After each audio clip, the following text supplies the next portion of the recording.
We have a huge decision to make. Huge. Our tourist visa is expiring. And we don't know what we're going to do. But whatever it is that we decide, we have to do it today.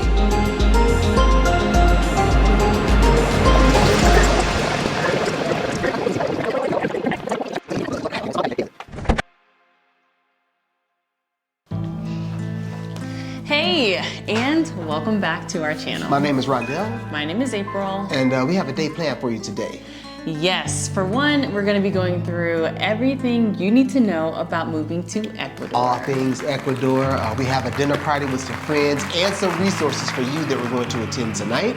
And along with that, there's also a few errands that we need to knock out today, so you're coming with us. We need to get this train moving, and y'all know this train don't move without cafe. So, coffee, por favor. Let's go. We're actually in a new Airbnb. We switched Airbnbs to check out a different part of Cuenca. Loving this area in Zona Rosa. The Airbnb is nice, it's spacious, it's clean, the furniture is really nice, but it's only missing one thing. A coffee pot. Now the dude is a tea lover, so there's lots of teas. There's a water kettle here, and for coffee lovers such as ourselves, he did provide instant coffee. Now, your boy loves tea. I mean, I really love tea. But I gotta have my coffee in the morning. So we found a cool cafe yesterday. Take you guys over there.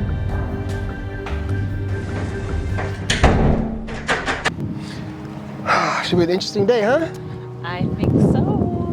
You know what they're making for dinner? You know what? So his partner's from Esmeralda, so I think it might be ceviche. What? So what should we bring? I'm thinking some white wine, man. A little Sauvignon Blanc. Okay, that pairs well with seafood. I think so. Good idea.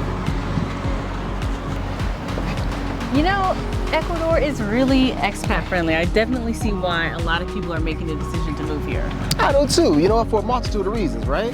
They have a ton of visas. They're expat friendly. Property ownership here is pretty simple. The visa process is straightforward and affordable. They use the USD.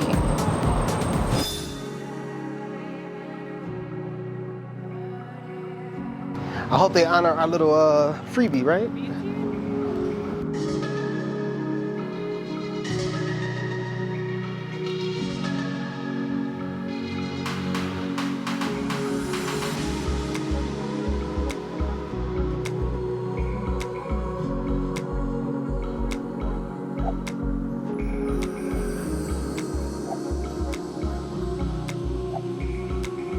Tengo una pregunta sobre la torta de chocolate.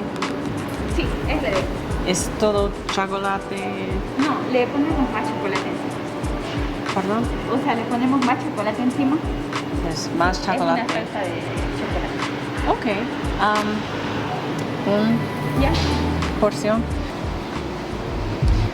All right. I got you the Irish coffee because I figured you'd like that. You know me, sweetheart. Good job. Good job. You guys, Ecuador. We told you earlier that it was a pretty easy country to get your residency in and an easy country to exist in. Let me tell y'all what we mean by that. Pretty much you get 90 days when you come across the border. Right, a lot of countries get 90 days on arrival as a tourist that you can extend for another 90 days. So you can come here, sample it, see if you like it, you know what I'm saying? Do a little taste test, find out if this place is for you or if it's not for you, and then apply for your temporary residency while you're here. That's true. All right, maybe you're back in your home country and you already know you want to move to Ecuador. You can start that process outside of Ecuador, but if you're here, you can start your temporary residency process within the country. So that is not common, all right? And that is in direct opposition to a lot of different countries that we've been through. So that's pretty convenient. So convenient, we decided to make a Ecuador resource guide. Yeah, a resource guide, and we sent April off to talk to a lawyer to find out how involved is the process of attaining one of these visas.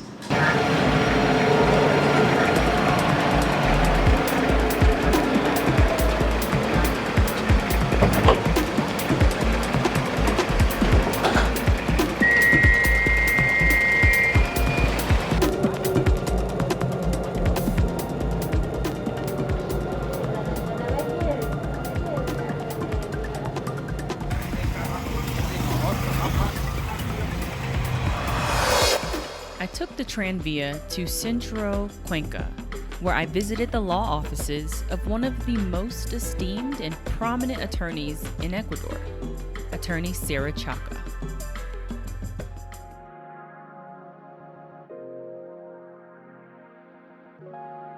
Tell me about the professional visa. Yes, of course. Professional visa is one of my favorite visas because it has so many benefits for the person who apply for this visa. Let me explain. You only need your bachelor degree, a master. On your website, it says that you guys are a one-stop shop in Ecuador. What does that mean? Well, I provide most of the service as possible to assist my client to set in Ecuador with their new life. So we start with a visa. I assist in real estate closings, driver license, wills, NOI planning, and many other documents. So for they feel confident that in one single office they can find all the service that they need. Wow. We highly, strongly urge you to hire either an attorney or a facilitator if you're going through the visa process. There are a lot of things that I think for us, we think that we can do on our own, but we're not completely versed in Spanish, nor are we versed in Ecuadorian law, and it is a layered bureaucratic process, and you need somebody who knows this stuff to be able to walk you through this process successfully. The requirements change a lot. As I understand it, like it's changed 3 times in the last year alone. The last 365 days, the different qualifications for different visas have changed 3 times. So again, get you a lawyer, get you a facilitator. I'm gonna tell you something else. As long as you are living international, make sure you use somebody with a good reputation, somebody who is a good referral so you can actually talk to someone who uses the services, because there are a lot of get you, got you techniques and tactics out here. Like they charge you one fee to be a facilitator, and then all of a sudden when it's time to get your scheduler, oh, that's another $300. Or when it's time to get some translations, oh, that's $700. So we strongly stand behind attorney Sara Chaca. That's our girl, you guys. She charges one flat fee, and she takes you from the beginning of the process all the way through to the end of the process. And we know a slew of people who have used her, and they were all very satisfied. So. Yeah, and what's cool about this attorney is that she has offices all over Ecuador and even an office in the States. In Florida. So comes as a strong recommendation from the Yarbros. That's good.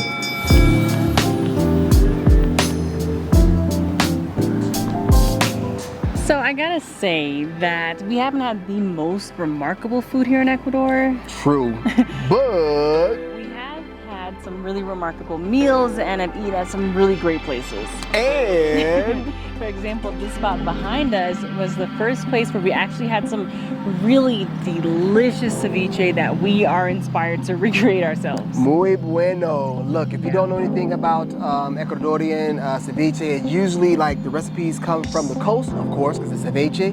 But man, they got peanut sauce in there, avocados, tomatoes, onion, cilantro. cucumber. I mean, it's just banging. It is a feast for the taste buds, a treat for the taste buds, and a sincere delight to eat, you guys. So if you haven't tried it, try it. If you want to try it in town,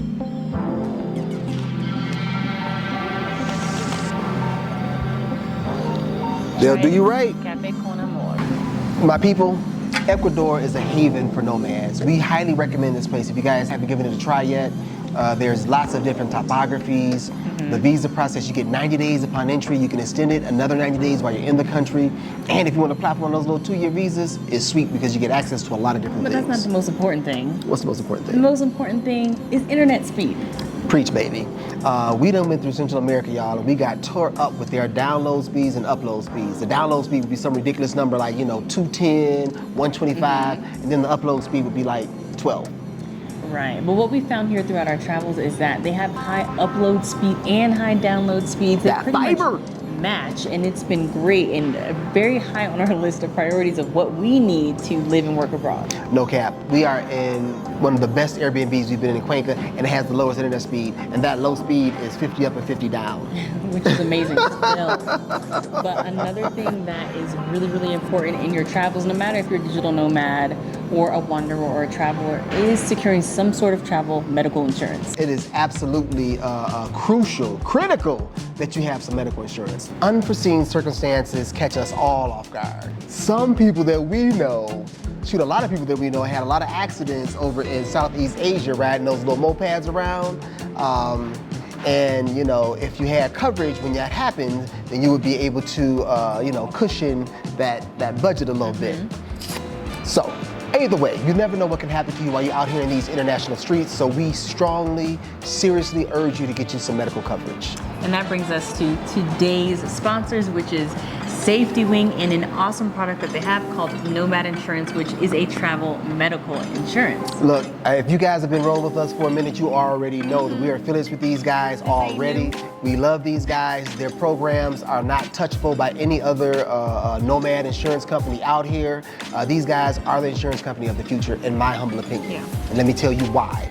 It's some of the most affordable, comprehensive coverage that you can get out here in these international streets.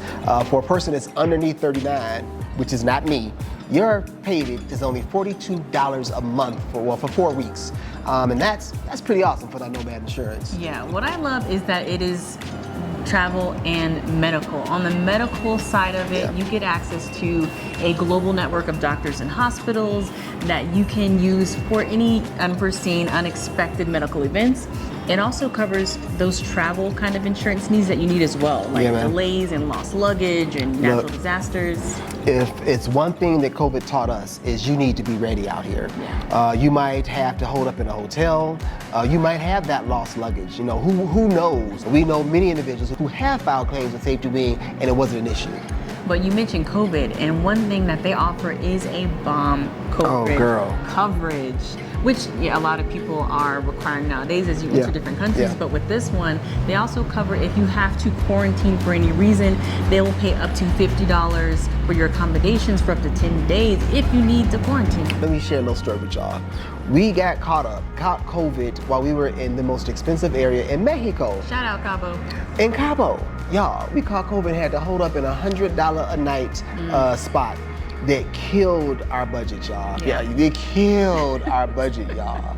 If we would have had that SafetyWing COVID insurance, it would have been a nice, beautiful $50 a night spot. So, just a word to the wise, man. Get you some coverage to cover your behind when you're out here in these streets. But overall, we love SafetyWing and their Nomad Insurance because they are flexible, it's affordable, you get coverage in at least 180 countries. The support service is 24/7 and it is 24/7. So when your mom and them sleep and they ain't taking your call while you done hurt yourself, while your doctor is asleep, SafetyWing is still open and working, helping you take care of yourself. What I think is really cool is that it's by nomads and it's for nomads. So the people that you need to talk to if you contact them are nomads. They know what it's like to be a traveler and what those needs are. It's just a really cool company. We thoroughly endorse these guys, and if you guys are looking for some travel medical insurance, get with them. They can help you and it will save you some ducats and cover your behind while you're out here in these international streets. Check out the link in our pinned comment or the description if you want to explore SafetyWing's Nomad Insurance.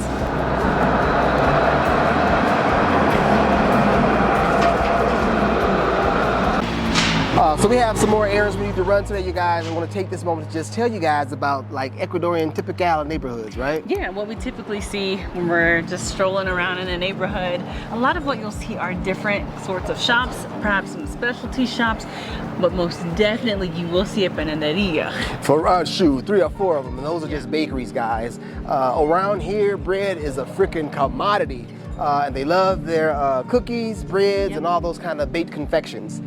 What you're also going to see are like furniture shops, furniture repair shops, lots of mechanical shops, just anything that has to do with craftsmanship and doing it yourself. So there's no welfare around here. So if you don't make your money, you ain't got no money. So you might also see a few lavanderias. I honestly haven't seen much here. But what I have seen, I've seen seamstress. I've seen, what you're going to see is people who are making a living and they're working class, but you don't feel, at least in the neighborhoods that we've been in Quito and Cuenca, you don't feel like you're at risk. It's working class, but it's not mugging class.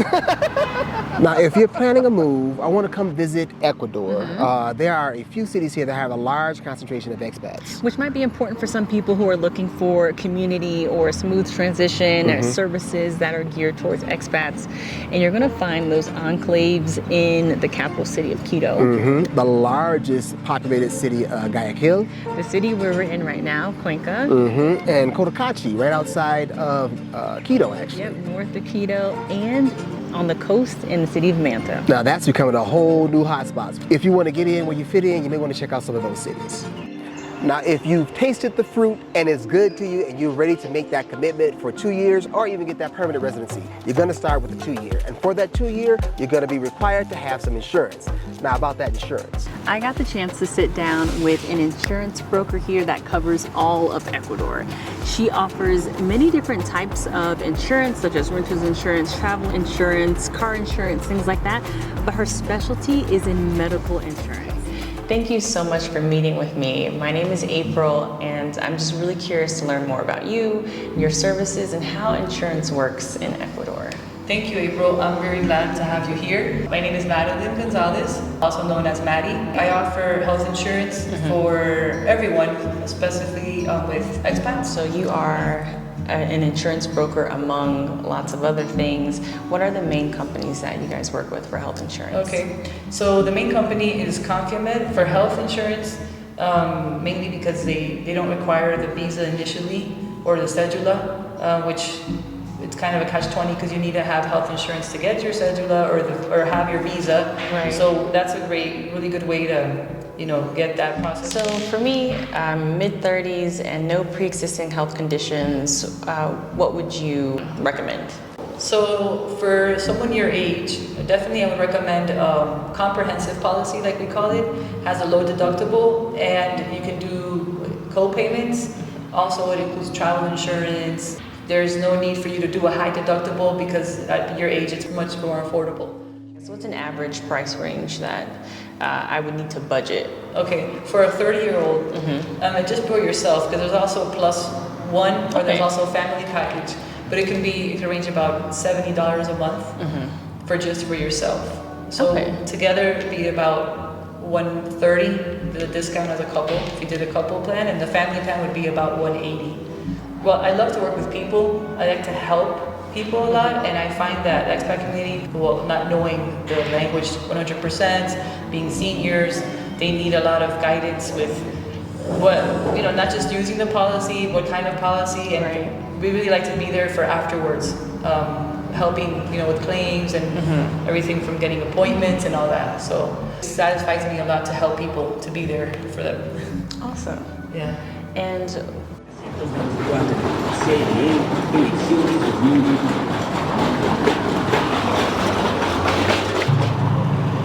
we are on our way to Supermaxi El Vergil. Supermaxi is like the grocery store. It's one of the main grocery stores here, but we have to pick up our package from DHL, so we're hoping we can find it around that area. So we stated before that there is no Uber in certain parts of Ecuador. Cuenca is one of those parts. Now in Quito, Guayaquil, the major cities, Uber's no problem. But here, you can absolutely trust the taxi drivers. It's really a fair price. They use a meter. We haven't paid more than $2.50 to get to anywhere, but it's usually around $1.50. And they're convenient. They're everywhere.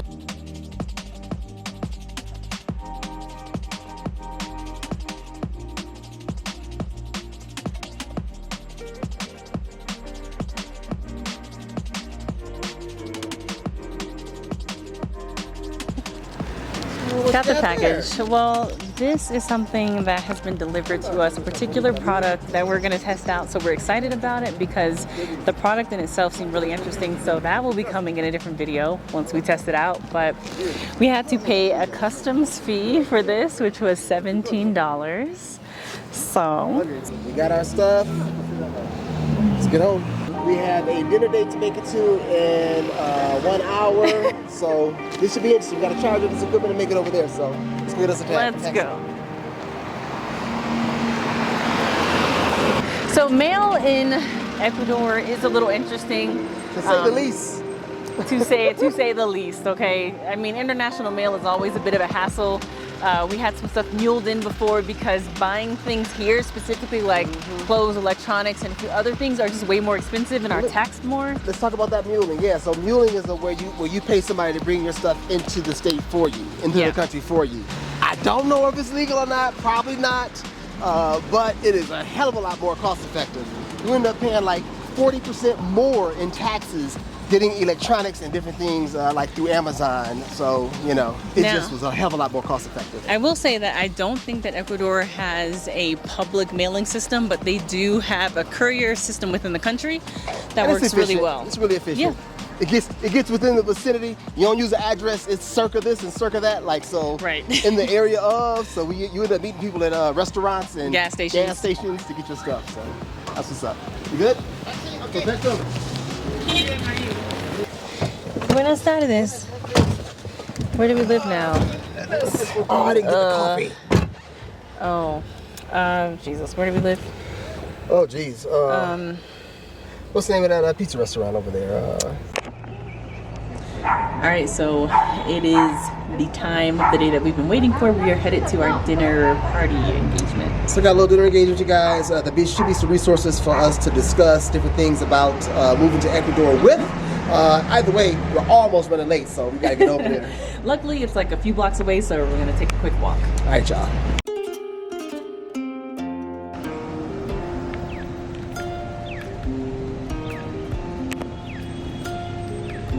So we don't get to go out often and do adult things, but we've been doing them a hell of a lot since we've been in this country.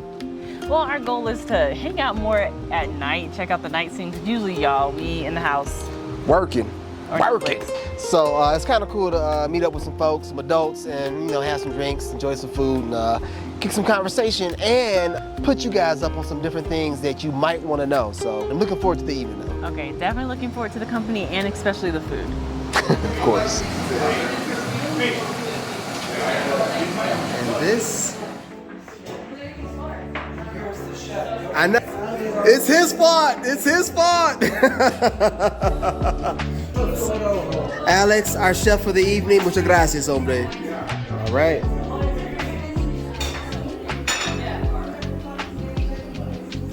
This is ceviche, recipe from the coast, you guys. It looks so good. It smells delicious. Oh, patacon. Oh, looks delicious. See, okay.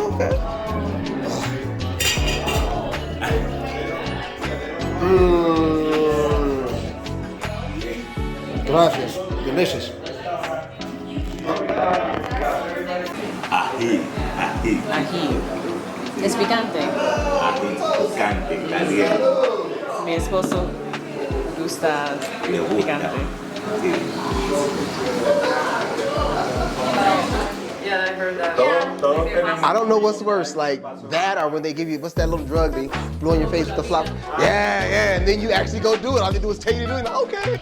Scary as fuck. It's a flower. Yeah.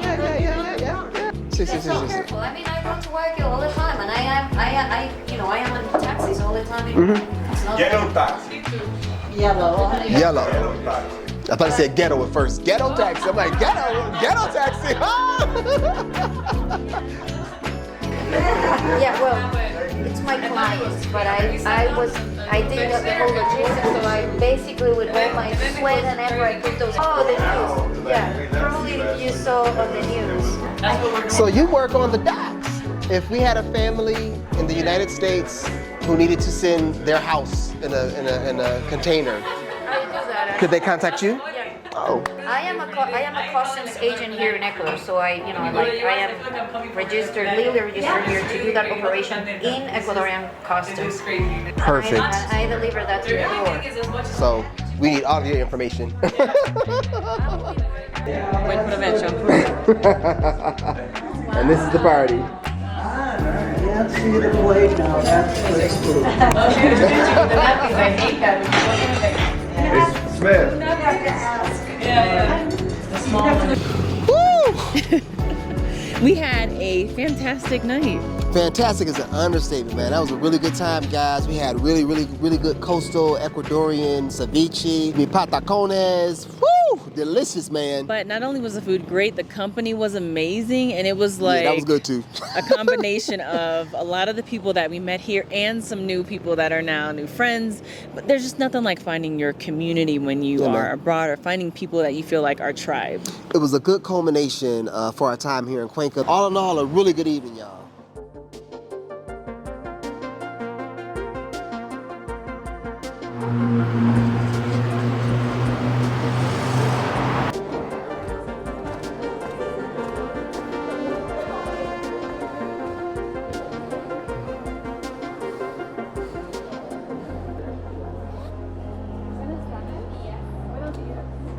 I know. Sí, extensión. Sí. Sí. Para turismo. Pasaporte, por favor. All right, you guys. We decided to extend our tourist visa here in Ecuador. Ultimately, you know, we decided we wanted to stay here a bit longer. We haven't checked out the coast yet, and these 90 days just flew by. Yeah, and we definitely got to hit that coast, man. We got to see what the sunshine feels like here in Ecuador, because we really ain't be getting a whole lot of that right now. So we are at the Ministerio de Gobierno at the airport, and that's where we have to go to do this visa extension. Now, this process seems to be a little flip-floppy. We spoke to an agent before, and she was like, well, just come back 10 days before your visa expires, and I got you.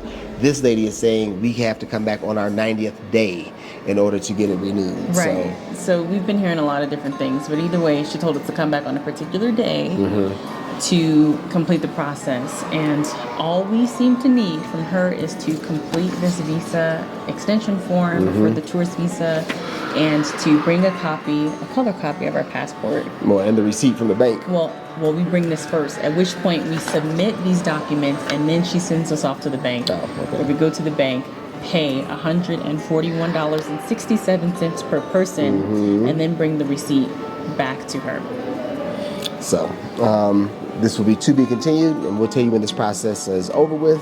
But right now, we have to wait until our stuff expires, which is sometime next week. But I am excited that we decided to be here a little bit longer. Yeah, I'm excited about seeing the coast and getting out to different areas, different regions of this country, and seeing what it's all about. And the coast should supply a whole different type of vibe. Yeah. All right, so that's what's up. On to the next adventure.